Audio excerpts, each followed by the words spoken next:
xilli cudurka shuban biyoodka uu ka dilaacay degmooyinka Jowhar, Mahaday iyo Buulo Burde isla markaana ay u geeriyoodeen dad aad u fara badan oo isugu jira haween, caruur iyo dad da' ayaa maanta xildhibaanada dowlad goboleedka Hirshabelle waxa ay deeq dawaah gaarsiiyeen cisbitaalka degmada Mahaday oo bukaanada ugu badan ay ku jiraan oo uu soo ritay cudurka shuban biyoodka.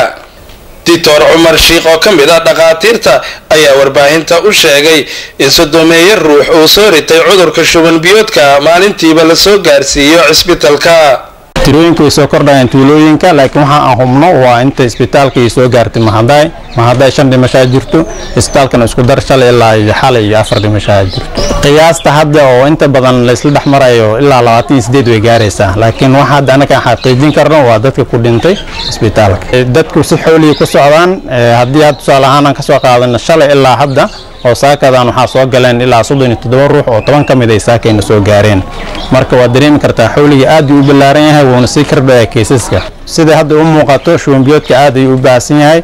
awal kiisasku way yaraan jireen, laakiin hadda waxa soo dhacay kiisas aad u badan 15 maalintii waa kiis aad u badan. qaar ka mid ah mudanayaasha baarlamaanka dowlad goboleedka Hirshabelle ayaa iyana ku baaqay in la gargaaro bukaanada uu soo ritay cudurka shuban biyoodka. waxaan hadda aan nimid degmada Mahaday oo ayagana dhibkiisii baahay. dibku wuxuu u badan yahay degmada Mahaday, waxay kaloo ku hareersan yihiin meesha la yiraahdo Diinlaawa. dhimasho badan way jirtaa, dhaawac iyo dad aad u liitan way jiraan. waxaa dadka Mahaday jiifa isbitaalka kamid ahay caruur, haween iyo dad waayeel ah oo interest wada jira. dadka maanta aan Mahaday ku soo aragnay 40 hayeen 7 iyo 10 waxay ku dhimatay 7 jasiira. isbitaalka degmada Mahaday waxyaabihii aan ku soo arkay oo la calool xumaado waxay ahayd in tuulooyin aad uga fog degmada Mahaday oo shurbiyo dadka inta kula soo dhacay soo lugayay. waxyaabaha ay u baahan yihiin waxa kamid ah daawo ma haystaan ambulance ma haystaan, sariiro male, dadkii dhulka jiifaan.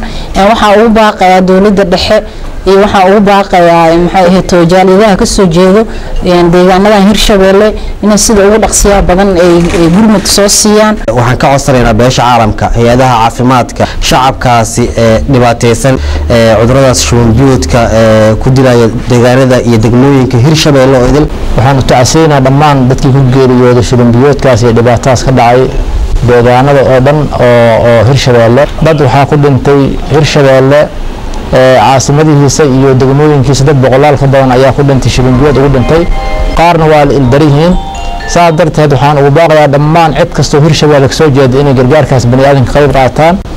waxaa kaloo ugu baaqayaa hay'adaha caalamiga inay si degdeg ah gargaar iyo gurmad degdeg ah u fidiyaan shacabkaas dhibaataysan.